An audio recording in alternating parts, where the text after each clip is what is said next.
안녕하세요. 말씀 한 줌. 오늘은 디모데전서 6장 11절에서 16절 말씀을 함께 살펴보도록 할게요. 제가 먼저 본문을 읽을게요. 오직 너 하나님의 사람아, 이것들을 피하고 의와 경건과 믿음과 사랑과 인내와 온유를 따르며 믿음의 선한 싸움을 싸우라. 영생을 취하라. 이를 위하여 내가 부르심을 받았고 많은 증인 앞에서 선한 증언을 하였도다. 만물을 살게 하신 하나님 앞과 본디오 빌라도를 향하여 선한 증언을 하신 그리스도 예수 앞에서 내가 너를 명하노니 우리 주 예수 그리스도께서 나타나실 때까지 흠도 없고 책망받을 것도 없이 이 명령을 지키라. 기약이 이르면 하나님이 그의 나타나심을 보이시리니 하나님은 복되시고 유일하신 주권자이시며 만왕의 왕이시며 만주의 주시오. 오직 그에게만 죽지 아니함이 있고 가까이 가지 못할 빛에 거하시고 어떤 사람도 보지 못하였고 또 볼 수 없는 이시니 그에게 존귀와 영원한 권능을 돌릴지어다. 아멘. 여러분, 우리가 살다 보면 내가 살아가는 것 같지만 나를 잊어버릴 때가 있어요. 정신없이 살다 보면 더 그래요. 바쁘게 살다 보면 내가 나를 기억하는 것이 아니라 내가 하고 있는 일이 나를 기억하고 또 나를 설명하는 때가 있습니다. 내 거래 실적이나 성과가 나를 설명할 때가 있고요. 결과가 좋으면 좋겠지만 사실 마음이 아플 때는 실패가 나를 설명할 때가 있을 수도 있잖아요. 그래서 우리는 종종 그때 되면 나는 누구인가 뭐라는 그런 질문 앞에서 멈춰서게 됩니다. 오늘 본문 말씀을 살펴보니까 이렇게 시작해요. 오직 너 하나님의 사람아 이렇게 말하잖아요. 바울이 디모데를 부르는 말입니다. 아주 분명한 호칭으로 시작하죠.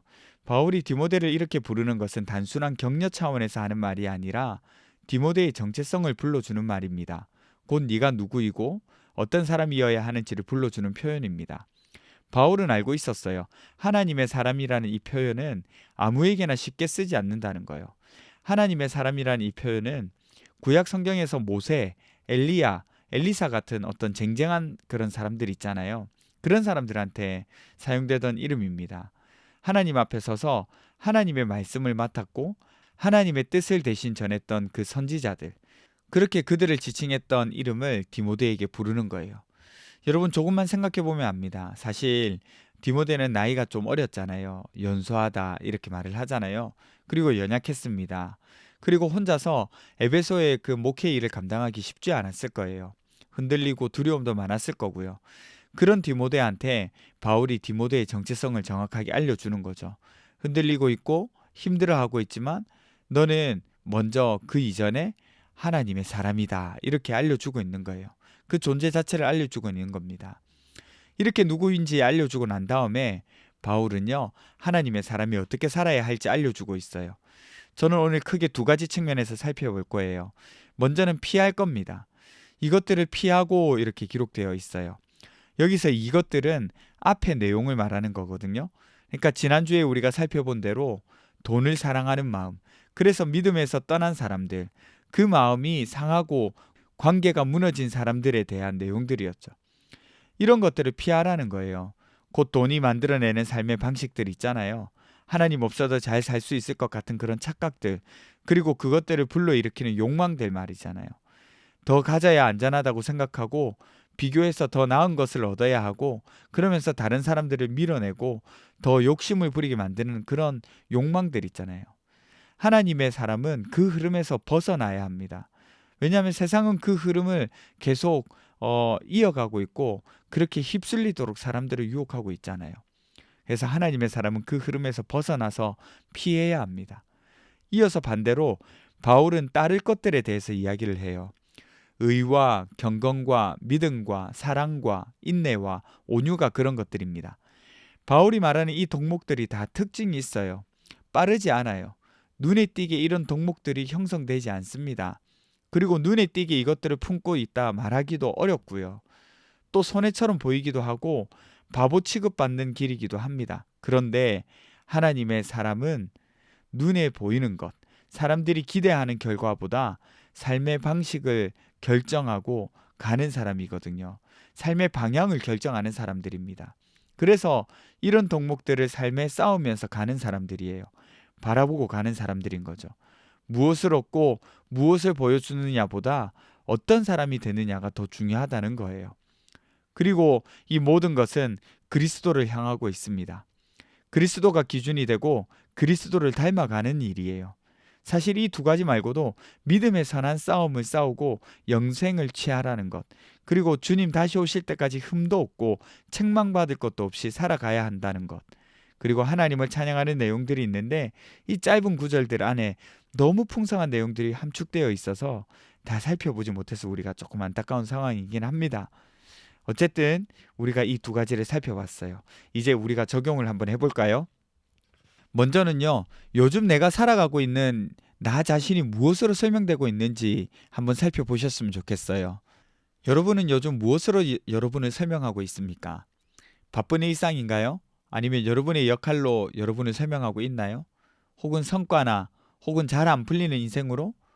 우리 스스로에게 질문을 한번 던져보셨으면 좋겠어요. 그리고요, 바울이 디모데에게 던진 말을 한번 기억해 보세요. 너 하나님의 사람아. 우리는요, 그 어떤 존재 이전에 하나님의 사랑받는 자녀, 하나님의 사람이라는 사실을 기억해야 합니다. 잘했을 때도, 못했을 때도, 바쁠 때도, 여유 있을 때도, 성공했을 때도, 실패했을 때도, 건강할 때도, 연약할 때도. 우리는 하나님의 사람이라는 사실이 변함없어야 해요. 만약에 잊고 있었다면 우리 스스로에게 다짐하셨으면 좋겠습니다. 또 하나는요, 이런 정체성 앞에서 내 인생에 피해야 할 것과 따라야 할 것이 무엇인지를 구별하셨으면 좋겠어요. 특히 세상의 가치관에 휩쓸려 가고 있는 내 자신을 발견하거나 혹은 염려되는 생각들이 있다면 그것들 놓고 하나님께 기도하는 시간들 가지셨으면 좋겠습니다. 그리고 그 길로 가야 할지 말아야 할지 구별하는 것 그 자체가 우리 인생의 적용인 거예요. 그리고 큰 전환점이 될 수 있을 겁니다. 결과가 아니라 그리스도를 닮아가는 그 삶의 방향이 우리에게는 필요합니다. 우리 함께 기도합시다. 첫 번째는요, 삶의 어떤 상황에서도 우리의 정체성을 잃지 않도록 도와주세요. 두 번째는 세상의 흐름이 아니라 그리스도를 향한 방향으로 살게 해주세요. 우리 함께 기도하며 나가도록 하겠습니다.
삶의 어떤 상황에서도 우리의 정체성을 잃지 않도록 도와주세요.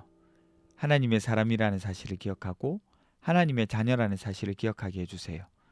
그래서 세상의 흐름에 휩쓸리는 것이 아니라 그리스도를 향하여서 그리스도를 닮아가고 그리스도가 내 삶의 기준이 된다는 사실을 기억하면서 살아갈 수 있도록 도와주세요.